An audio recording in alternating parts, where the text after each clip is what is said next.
Madame, Monsieur, bonsoir et bienvenue dans ce nouveau numéro de votre magazine Tac au Tac qui reçoit pour vous ce soir Monsieur Alain Bolodjoa qu'on ne présente plus, avec qui nous allons passer en revue l'actualité de l'heure. Monsieur Alain Bolodjoa, bonsoir et bienvenue dans Tac au Tac Magazine. Comment allez-vous? Bonsoir madame, bonsoir à tout le monde. En tout cas, merci beaucoup pour l'opportunité. Je veux bien, merci. D'accord, on entre directement dans le vif du sujet. Changement ou modification ou révision de la Constitution. Les débats est ouvert. Vous avez suivi le chef de l'État à Lubumbashi, les discours du chef de l'État. Il confirme qu'il va changer la Constitution. Votre réaction à chaud? Il n'y a pas de réaction à chaud. Non, mais le débat n'est pas ouvert. Ça, c'est du délire. Parce que les gens ne veulent pas que l'on se pose de vraies questions. Vous l'appelez comment, chef de l'État?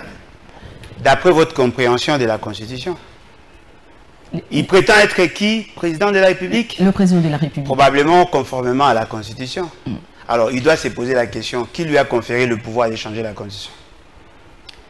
Va-t-il la changer en tant que président de la République, sur fond de certaines dispositions probablement, ou sinon en tant que rebelle? Parce que ce que M. Félix Tshisekedi a dit, c'est la rébellion. Lui qui prétend être président sur fond de la Constitution, lui qui est supposé être le garant de la Constitution, du fait d'avoir prêté serment sur pied des dispositions pertinentes de l'article 74 de la Constitution, lui qui a promis de défendre la Constitution, n'a pas le droit d'initier le changement de la Constitution. Parce que la fonction dont il fait usage est liée à cette Constitution. S'il change de Constitution, il délinque. Et en délinquant, on le considère comme rebelle. Et de ces faits, on va le mettre hors d'état de nuire. Lui et sa famille politique tiennent mort du cul à ces changements de la Constitution. Vous avez suivi même le discours de Augustin Kagouya qui dit que c'est une Constitution maudite, je ne sais pas, la malédiction. Il a parlé de la malédiction. Non, la Constitution a été rédigée par les étrangers, les belligérants, tout ça, il faudrait changer. Madame, je crois avoir été suffisamment clair.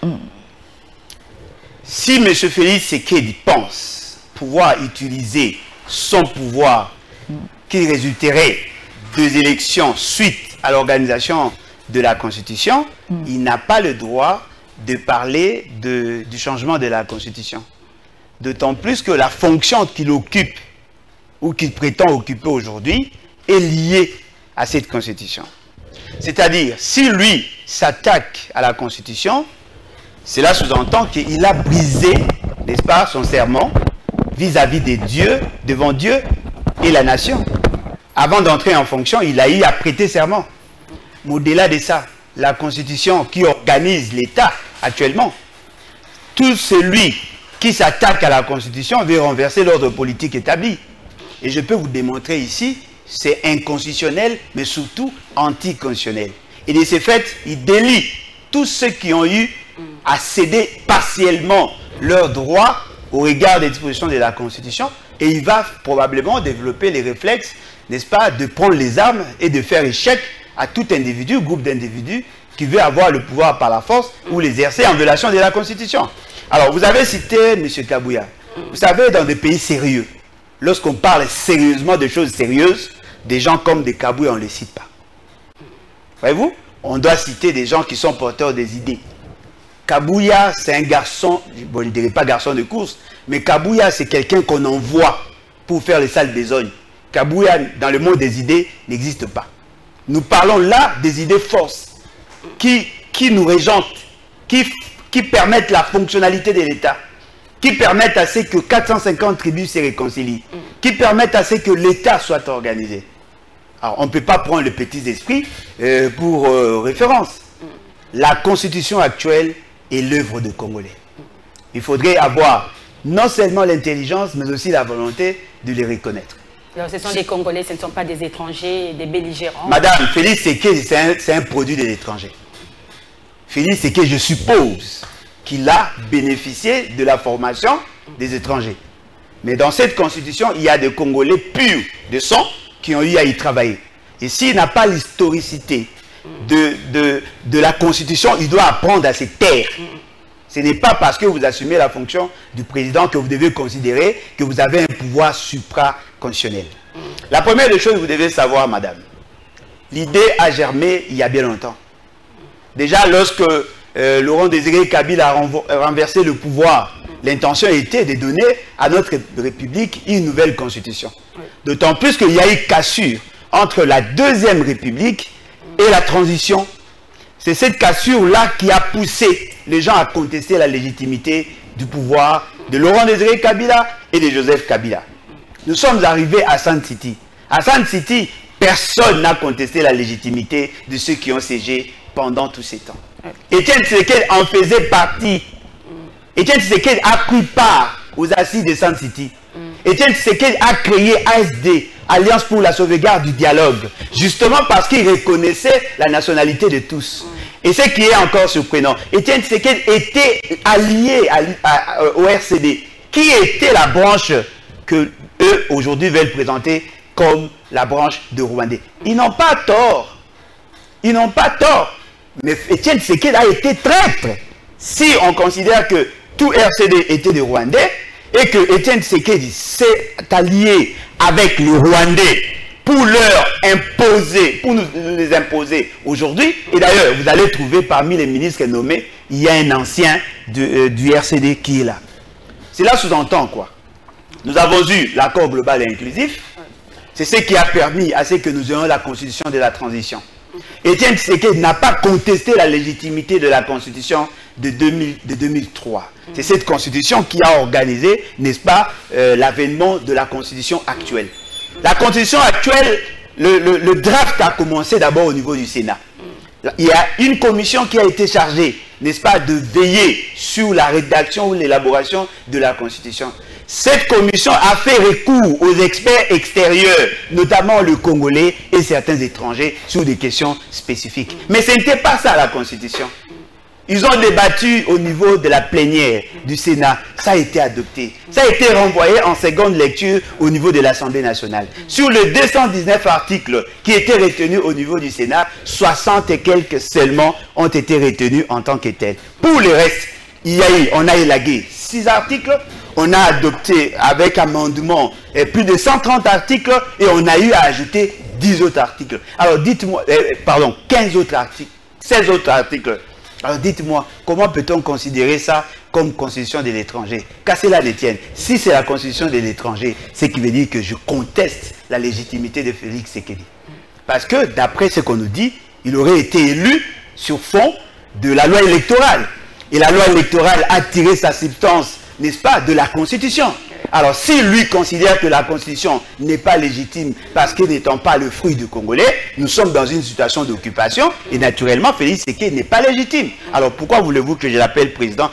Encore plus l'appeler chef de l'État. Ben, le débat, ces débats, en tout cas, c'est compliqué. Est-ce qu'on doit changer ou réviser la Constitution? Madame. Vous êtes contre le changement peut-être pour la révision. Parce que Félix Tshisekedi parle de l'article 217 de la Constitution. Est-il sérieux? Qui exposerait la RDC à céder non, mais apparemment, on doit changer des langues. On doit vulgariser la Constitution dans plusieurs langues. Apparemment, il y a un problème de français. Et pourtant, c'est un Poutouvillois. Il est supposé connaître le français mieux que quiconque. A-t-il eu le temps? L'article 217. Non, mais madame, on n'a même pas besoin d'en parler. Ça, ce sont des notions élémentaires. Que ce soit en commerce extérieur, que ce soit en droit international. Ce sont des choses qui étaient supposées être connues de tout le monde. Voyez-vous? Apparemment, vous voulez nous pousser à douter de la capacité ou des aptitudes de M. Félix Tshisekedi. Si lui considère que l'article 217, c'est... expose la RDC et a cédé une portion de ses terres. Des territoires aux voisins. Une portion de ses terres. Oui. Alors, quid alors de l'alliance ou de l'Union européenne? Qu'est-ce qui a fait que la France puisse renoncer au franc français? Qu'est-ce qui a fait que la Belgique puisse renoncer au franc belge? Au nom de quel principe?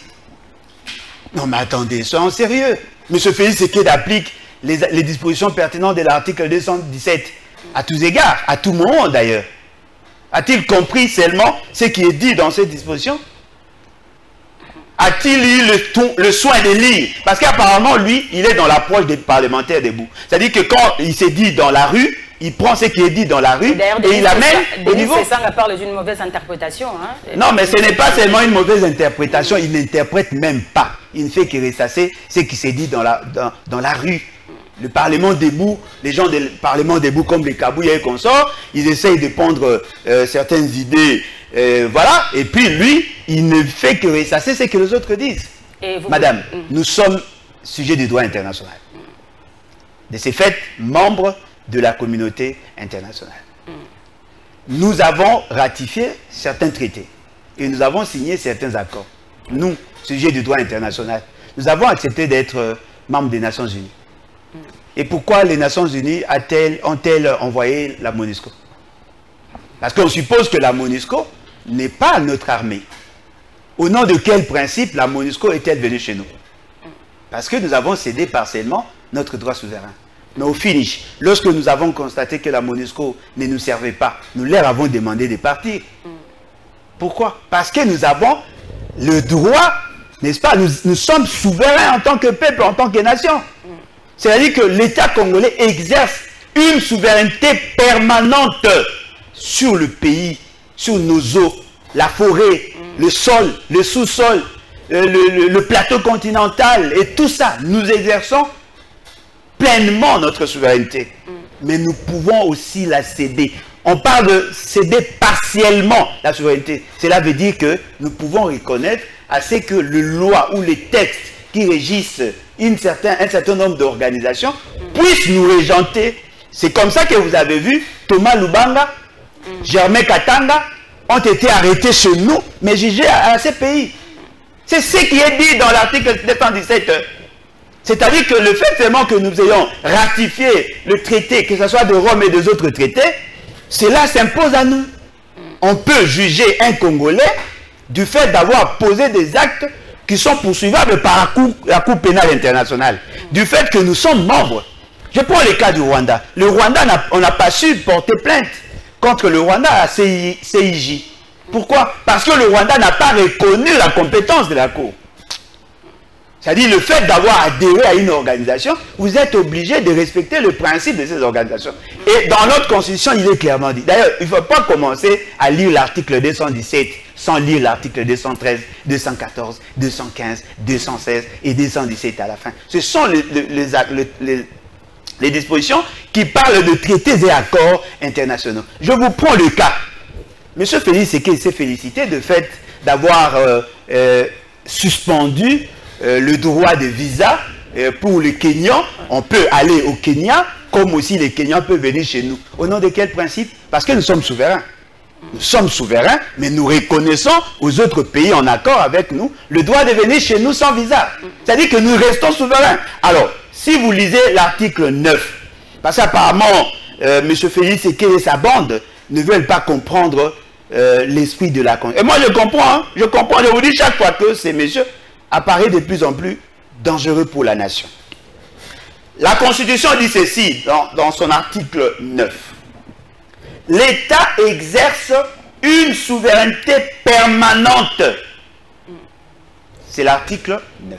9 de la Constitution. Souveraineté permanente, notamment sur le sol, le sous-sol, les eaux et les forêts, sur l'espace aérien, fluvial, lacustre et maritime congolais, ainsi que sur la mer territoriale congolaise et sur le plateau continental. Cela veut dire quoi? En permanence, nous restons souverains. Mais nous pouvons céder partiellement. Peut-être le mot partiel qui pose problème à Félix Tshisekedi. Peut-être dans leur université, il n'a pas su comment on pouvait céder partiellement. J'ai toujours donné cet exemple. Je suis libre de dire ce que je pense. Mais je suis régenté aussi par le règlement de notre Église et par la Bible. C'est-à-dire qu'aujourd'hui, j'ai le droit de dire ce que je pense, mais mon Église me dit, toi en tant que chrétien, tu n'as pas le droit de dire ceci ou cela. C'est-à-dire qu'on restreint ma liberté par ma seule volonté. C'est moi qui désire. C'est-à-dire que si nous voulons garder totalement notre souveraineté, eh bien ne jouissons pas des avantages que nous confère ou nous offre la communauté internationale. C'est comme ça que l'on agit. Félix Tshisekedi est allé au Fonds monétaire international pour faire le droit des tirages spéciaux. Au nom de quel principe? L'article 217. Alors voilà quelqu'un qui n'a pas la maîtrise de ce qu'il dit. Il veut emballer tout le monde. Et ce qui est encore grave, il pense vouloir intimider les gens. Cher monsieur, je voudrais vous dire ceci. Vous pensez qu'il est en train d'intimider? Non, il ne va pas nous intimider, c'est lui qui a peur. On parler des mensonges, des menaces, tout ça. Madame, je vous dis, manipuler la population. Vous avez en face de vous un agrégé en économie, c'est-à-dire j'ai des notions de la psychologie et de la pédagogie. Oui. Je lis la peur dans le chef de Félix Tshisekedi. Il a peur de nous. Il a peur de vous? Il a peur de nous, il a peur du peuple. Pourquoi? Si il trouve que le changement ou la révision de la Constitution est une bonne chose, pourquoi menacer? Non, il se comporte en serpent, madame. C'est lui, il pense que l'opposition cherche à manipuler la population. Non, mais c'est lui le manipulateur. Qui va manipuler la population sera arrêté. Non, mais lui aussi peut être arrêté. La rébellion, c'est un acte répréhensible. Quoi, vous allez quand même pas vous rébeller? Non, mais lui, il est rebelle. Il s'est rébellé contre l'État, contre la nation. Mais la révision de la Constitution est même prévue. Madame, on ne parle pas de la révision. Madame. Mais lui, il a dit changement, mais bon. Madame, le fait de la révision. Non, attendez. Le fait seulement que les intentions sont mauvaises, on rejette le tout. Pourquoi veut-il changer ou réviser la Constitution aujourd'hui? Quels sont les faits majeurs qui nécessitent à ce que la Constitution soit révisitée? Quels sont les faits majeurs? Cette constitution était bonne à l'époque, aujourd'hui elle est devenue mauvaise, mais là on ne sait pas. Non, la constitution n'est pas... La constitution... Kabouya a dit que Étienne Tshisekedi, c'est le testament d'Étienne Tshisekedi. Il n'est même pas sérieux celui-là. Il n'est même pas sérieux celui-là. Vous êtes fille à Étienne Tshisekedi. Alors, qu'est-ce que son testament a à faire avec vous? Madame, soyons sérieux. Moi je suis fils de Bolodja et Alewa Menge. Et Félix Tshisekedi est fils d'Étienne Tshisekedi wa Mulumba. À quoi ça servirait de m'imposer les testaments de son père? A-t-il une idée sur ce que mon père a fait pour ce pays? Il a fait plus que ce qu'Étienne Tshisekedi a fait. Alors, que compte faire l'opposition alors? Bien que maintenant, Félix Tshisekedi et sa famille politique tiennent mordicus au changement de la Constitution, que compte faire l'opposition? Madame, ce que l'on va faire, on va pas... Non, mais effectivement, mais voilà pourquoi il a peur. Donc, madame, voilà pourquoi il a peur. Il n'y a pas une opposition en face pour tenir tête à Félix Tshisekedi. Oui, mais si... Nous avons vu le sursaut national d'Elis Sanga et les autres. Et puis il y a aussi Prince Epenge avec la Mouka qui ont lancé une campagne là, changeant Félix Tshisekedi et non la Constitution. Non, mais je l'ai dit il y a bien longtemps. Pourquoi ne pas former un bloc, être ensemble? Madame, est-ce nécessaire de le dire ici? Nous allons nous organiser. Savez-vous que la défense de la défense, madame, la défense de la Constitution, c'est une affaire nationale. Hein. Ce n'est pas une affaire politique. Hein. Ne donnez pas l'impression comme si... on ne sent pas vraiment l'opposition sur terrain, où la population n'est pas avec vous. Madame, je voudrais nous permettre... La population est fatiguée. Non, la population n'est pas fatiguée. La population a trouvé l'occasion de se débarrasser de Félix Tshisekedi. Je vais vous le démontrer. Madame, nous avons la Constitution qui régente la société. Et dans cette constitution, il y a des engagements qui ont été pris. Notamment, celui de défendre la constitution. Il est dit ceci, à l'article 74 de la constitution. Le président de la République élu, bien qu'il n'étant pas élu, on parle de Félix Tshisekedi, entre en fonction dans les 10 jours qui suivent la proclamation des résultats définitifs de l'élection présidentielle. C'est ça le principe qu'on a édicté. Qu'est-ce qui suit? Avant son entrée en fonction, c'est-à-dire qu'il a été proclamé élu, mais avant d'entrer en fonction, il devait prendre un certain nombre d'engagements. Le président de la République prête, c'est-à-dire qu'il prête devant la Cour constitutionnelle le serment ci-après. C'est une conditionnalité première pour entrer en fonction. C'est-à-dire que pour que vous soyez revêtu du pouvoir d'agir dans l'État, bien qu'étant proclamé élu, il fallait prêter serment. Et dans ces serments, qu'est-ce qu'il dit? Moi, il place son nom, élu président de la République démocratique du Congo. Je jure solennellement. Devant qui? Devant Dieu et la nation. De quoi? D'observer et de défendre la Constitution et les lois de la République. C'est-à-dire que c'est un pacte que lui a signé. Tout Congolais, même le fou, peuvent réfléchir sur le changement de la Constitution, sauf lui.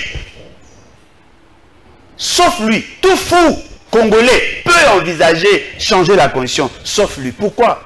Parce qu'il a fait le serment de respecter et de défendre la Constitution. C'est-à-dire que M. Félix Tshisekedi ne comprenant pas qu'il est en train de s'exposer. En réalité, le juge de la Cour constitutionnelle, le procureur général près la Cour constitutionnelle, devait se saisir d'office du dossier et interpeller ces messieurs. Il devait être jugé pour haute trahison. Ah bon. Non, mais ce que je vous dis, c'est écrit dans la Constitution, madame. Attendez, on va continuer à lire. Et vous allez vous rendre compte que M. Félix Tshisekedi s'est rébellé contre l'ordre constitutionnel et en réalité, il devait être poursuivi. On lit l'article 64. L'article 64 dit ceci. Tout Congolais a le devoir, c'est un devoir, de faire échec. À qui? À tout individu ou groupe d'individus qui prend le pouvoir par la force. Attention, il y a une nuance. Ou qu'il exerce en violation des dispositions de la présente Constitution. C'est-à-dire que la Constitution, c'est aussi un baromètre, un moyen de jauger si un monsieur peut rester en fonction. Ce qui est plus important, le deuxième alinéa. Toute tentative de renversement du régime constitutionnel. Qu'est-ce que ça dit? Le régime constitutionnel, c'est l'organisation politique. Comment les institutions doivent fonctionner. Comment accéder en fonction d'après l'esprit de la Constitution. C'est-à-dire le renversement du régime constitutionnel, c'est ce que Félix Tshisekedi veut faire. Et qu'est-ce qui est dit? Constitue une infraction imprescriptible contre la nation et l'État. C'est-à-dire quand je vous dis que la violation intentionnelle de la Constitution, c'est un fait grave qui devait en réalité amener Félix Tshisekedi à être jugé et à être condamné. Ce n'est pas tout. Nous allons encore lire certaines autres dispositions de la Constitution et vous allez vous rendre compte que M. Félix Tshisekedi, ayant énervé la Constitution, il devait en réalité être poursuivi et éventuellement être condamné. L'article 164. La Cour constitutionnelle est le juge pénal du président de la République et du Premier ministre pour des infractions politiques de haute trahison. Article 165. Sans préjudice des autres dispositions de la présente Constitution, il y a haute trahison lorsque le président de la République a violé intentionnellement la Constitution ou lorsque lui, le Premier ministre, et ainsi de suite. Article 166. La décision de poursuite ainsi que la mise en accusation du président de la République et du Premier ministre sont votées à la majorité. Article 167. Non, je lis juste le parti. Oui, on va passer à autre chose. En cas de condamnation, oui. C'est là où ça doit nous intéresser. Le président de la République et le Premier ministre sont déchus de leur charge.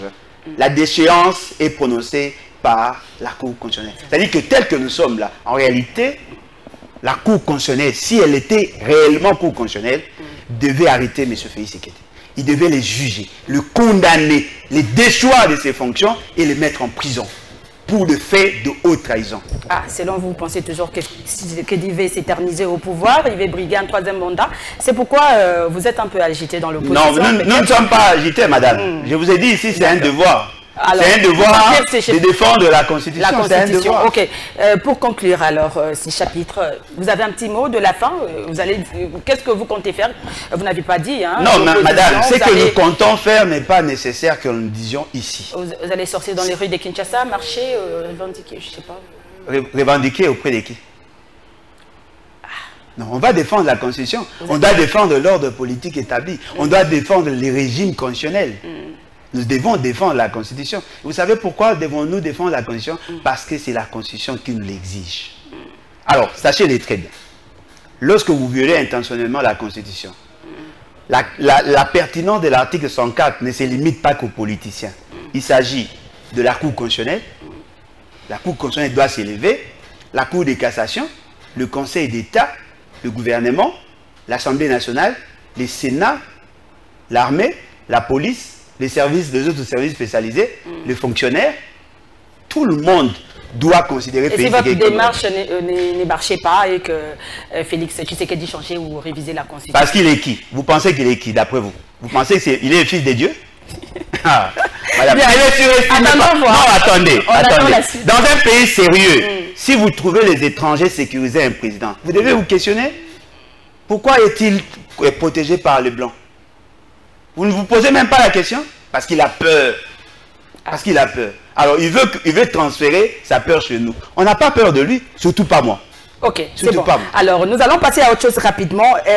Monsieur Bolodjoa, le député national Godin Poyi, initie une action parlementaire, une motion de censure pour faire tomber le gouvernement souminois. A-t-il raison de le faire ou pas? Oui, il a toutes les raisons du monde. Et d'ailleurs, il avait déjà annoncé, lorsque vous nommez des incompétents et des incompétentes, pour diriger le pays pendant que nous sommes dans une situation de crise, lorsque vous ne savez pas répartir de manière équitable les ressources de l'État, lorsque vous n'arrivez pas à donner des orientations, vous ne servez à rien. Je ne sais même pas pourquoi Mme Soumino est là. Ah, vous ne savez pas pourquoi? Je ne sais même pas, en dehors d'être femme, je ne sais même pas pourquoi elle est là. Ah, lorsque vous avez suivi quand même les dépôts sur le projet du budget 2025, sentez-vous quand même une volonté d'améliorer les conditions de vie des Congolais? Non. Non. Que ce soit Félix, que ce soit son gouvernement, que ce soit ses fameux parlements, que ce soit ses fameux sénats, il n'y a pas de qualité. On parle de 60 avions. Hein, oui, 65 avions. 65 qui devraient être achetés. Oui, ça, ce sont des promesses que l'on fait. Mais personne n'a la capacité d'exécuter ou de faire exécuter ces promesses. Madame, vous devez savoir que moi, personnellement, je ne soutiens pas ces institutions justement parce qu'ils ne respectent pas la Constitution. Ils ne sont pas là par la volonté de la population. Mais qu'à cela ne tienne. C'est que Godin Poyi a dit, il a totalement raison. Commencez d'abord à faire l'analyse de la loi sur la reddition de comptes 2023. Vous allez vous rendre compte que M. Félix Tshisekedi et sa cohorte ont délinqué dans ces pays. Ils ont détourné le fonds public. Mais personne ne les inquiète. C'est là où maintenant on met en cause la qualité de la justice. Parce qu'en réalité, lorsque la Cour des comptes rend son rapport, on doit établir des responsabilités. Il y a des dépassements dans toutes les institutions, sauf le cours des tribunaux. Ils ont eu à passer des marchés de gré à gré. Ils ont eu à payer des dettes non certifiées. Ils ont eu à dilapider le fonds public. Mais ils sont là à peinard. Cette dame, Mme Toulouka, a eu à gérer le fameux programme inconstitutionnel, le programme des 145 territoires. Vous savez ce qu'elle en a fait. Et personne n'est inquiété. M. Kamere a pris l'argent en tant que ministre de l'économie pour aller acheter le maïs. Où en sommes-nous? Il y a eu des crimes qui ont été posés, qui ont été causés dans ces pays. Mais personne n'est inquiété. Comment pouvez-vous expliquer, madame, alors que la SNEL a besoin de 450 millions de dollars pour relancer la production et le transport? 450 millions de dollars. Mais nous avons décaissé 400 millions de dollars justement pour construire ces monuments-là où on doit enterrer je ne sais qui, c'est que vous appelez les centres financiers. Les gens ont décaissé l'argent de la République. Alors que le besoin criant, c'était en Nicolas Kazadi dit avoir fait son travail. Il a d'ailleurs été innocent. Ce monsieur va être arrêté, je vous le promets. Lampadaire et forage, il a été innocenté. Non, mais ça, non, innocenté. Il a été innocenté. Ben oui. Comment ça? Après jugement. Ça, c'est un arrangement politique. Ils se sont appelés avec Félix Tshisekedi pour orienter les choses. Le jour où les gens sérieux viendront... Vous avez quand même suivi sa sortie médiatique, tout ce qu'il a dit là, vous ne comprenez pas? Mais tout ce qu'il a dit, il a incriminé Félix Tshisekedi, c'est ce que j'ai compris. Ah. Oui, c'était en complicité avec Félix Tshisekedi. Et on doit plus croire à IGF, alors les enquêtes menées par IGF... Oui, mais l'IGF est de l'Union sacrée aussi. Il est également de l'Union... Il est de l'Union sacrée, mais au moins son travail peut être apprécié par ceux qui veulent. État généraux de la justice. Hein. Ça, c'était un congrès élargi de l'UDPS. C'était un congrès. La justice est malade, est-ce qu'on a trouvé le remède? Non, mais est-ce qu'on a fait un bon diagnostic? À part censer Félix Tshisekedi. Qu'est-ce qu'il y a eu là-bas? On a chanté pour la gloire de Félix Tshisekedi. Comme on pouvait le dire, Kofi chante Cindy. C'est ce que j'ai vu. Kofi, non, mais c'est ce que j'ai vu. Je ne sais même pas si les gens sérieux peuvent donner du crédit. En RDC, selon vous, donc rien ne va, quoi. Madame, on a censé Félix Tshisekedi. On a censé Félix Tshisekedi toutes les journées là. On a censé Félix Tshisekedi. Mais les gens semblent oublier qu'il a posé des actes contre la justice. C'est lui qui a fait que le personnel soit pléthore aujourd'hui. Il a nommé en surplus par rapport aux besoins. Nous avons 57 tribunaux de grande instance. Il a nommé plus de 200. On a 27 cours d'appel. Il a nommé plus de 50, près de 58 personnes. C'est ce qui veut dire qu'il y a effectivement un problème. Félix Tshisekedi fait une miction sur des questions judiciaires. Il a épargné Nicolas Kazadi. Il y a autant de faits. Il y a des gens qui ont été arrêtés par sa volonté, qui ont été libérés par sa volonté, des gens qui ne sont pas arrêtés. ODEP aussi a dit la même chose. Hein. Je ne sais pas si vous avez suivi le rapport de ODEP, hein, je crois. Oui, je crois que c'est ça. Hein. Il a dit que c'est Félix Tshisekedi le problème. C'est lui le problème. Si la justice est malade, c'est lui le problème. Oui, effectivement, c'est lui le problème. Alors, nous allons finir par les embouteillages à Kinshasa. Comment avez-vous trouvé la mesure prise par les autorités, donc le ministre des Transports, Jean-Pierre Bemba, et le gouverneur? Non, mais une mesure prise apparemment par la SECO. Pour réduire les embouteillages. Apparemment, c'est la SECO qui a pris ces décisions. Parce que si c'était le gouvernement, il devait prendre le soin d'analyser en profondeur. Apparemment, c'est l'association de conducteurs qui aurait pris ces décisions. Je ne pense pas qu'un gouvernement sérieux peut prendre une telle décision. Non, mais sans cynique, c'est bon. D'ailleurs, c'est l'idée de Zachary Bababa et d'Alain, Alain Boussi. Alain Boussi. Ce sont eux qui ont porté ça dans leur fameux programme pendant les élections. Okay. C'est leur idée à eux. Mais apparemment, ils n'ont pas été associés. Ce qui fait qu'aujourd'hui, on se rend compte que ça créait plutôt l'opportunité aux policiers, aux militaires de rançonner la population. Ce n'est pas ça la solution.